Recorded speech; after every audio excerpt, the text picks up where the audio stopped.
dhammaanba waxa 8 subaxnimo ka bilaabmay Jamhuuriyadda Soomaaliland imtixaanka shahaadiga ah ee sanad dugsiyeedka 2017 iyo 2018 ee dugsiyada dhexe iyo sare. Sidoo kale waxa sidaas la mid ah uga bilaabmay saaka imtixaanka shahaadiga ah degmada Ceelafweyn ee galbeedka gobolka Sanaag iyo qaar kamid ah deegaanada hoos yimaada. Waxaana ku galeen ardaydaasi imtixaanka dugsiga hoose dhexe ee Dhoolayare. Ugu horreyn waxa halkaasi ka hadlay kana warbixiyay imtixaanka iyo inta uu socon doono qaar kamid ah supervisor-radiisa imtixaanka. Sidoo kale waxa isna halkaasi ka hadlay gudoomiyaha wasaaradda waxbarashada iyo tacliinta sare ee degmada Ceelafweyn Keesa Saalax oo ka warbixiyay gebi ahaanba tirada ardayda u fariisatay imtixaanka saaka iyo dugsiyada ay ka kala socdaan.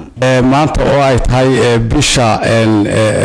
June 30 bishii 2018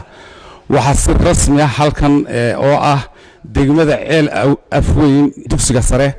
uga bilaabmay imtixaankii shahaadiga ahaa ee ardayda fasalada 8aad iyo 4aad marka maanta ayuu noo bilaabmay waxaan noogu bilaabmay maadada diinta ama Islamic Studies ayuu noogu bilaabmay maalin walbana laba maado ayaa la geli doonaa muddo 6 maalmoodna uu socon doonaa insha Allah ardayduna sidii loogu talagalay ay u yimaadeen uguna fadhiisteen iyagoo nabad qaba waxaan Ilaahay uga rajaynaynaa in Ilaahay si wanaagsan oo guul leh noogu dhameeyo. maanta ay taariikhdu tahay 30 bisha 6aad waxaa si rasmi ah nooga bilaabmay degmada Ceelafweyn ee gobolka Sanaag imtixaankii shahaadiga ahaa ee qaranka Jamhuuriyadda Soomaaliland si fiican uu noogu socdaa oo noo bilaabmay guul waan rajaynaynaa ardaydiina dhammaantood way yimaadeen wax dhib ah iyo wax problem oo jirana ma jiro insha Allah taala waxaan rajaynaynaa inuu si khayrka noogu bilaabmay noogu sii wadno nooguna dhamaado. aad baan u salaamayaa saxaafadda sharafta leh nagu soo boqotay saaka oo ay sabti tahay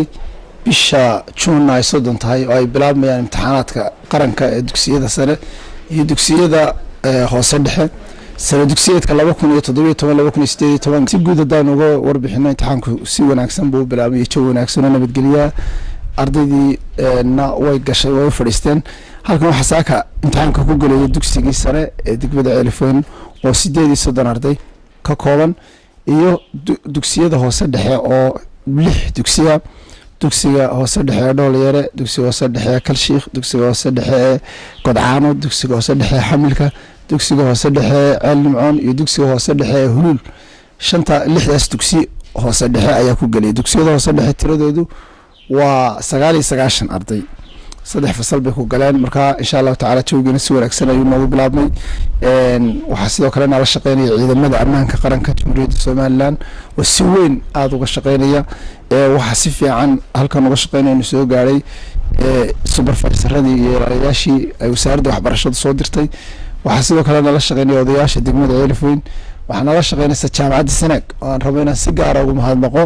oo noo soo dirtay baskii dugsiga oo noo fududeynaya ardayda si qaadistooda iyo soo qaadistooda oo dugsiga joogta uga shaqeynaysa jaamacadda Sanaagna aad iyo aad ayaan ugu mahad celinaynaa insha Allah taala siday u garab istaageen imtixaanka. gabagabadiina waxaan wax ka weydiinay shucuurtooda ku aadan imtixaanka iyo waxa ay rajaynayaan qaar kamid ah ardayda u fariisatay imtixaanka shahaadiga saaka. waxaan salaamayaa ardayda macallimiinta dhammaan dadkii noo siday imtixaanka waxaan noo bilownay maanta oo bishtay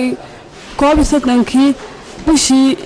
July imtixaankii oo maalin sabti ah waan ku faraxsanahay si fiican baan u galay dhamaantood hadaan nahay waxaan rajaynaynaa guul iyo gobonimo. waxaan u fariisanay imtixaankii shahaadiga ahaa ee fasalka dugsiga sare alxamdulillah rabbil caalamiin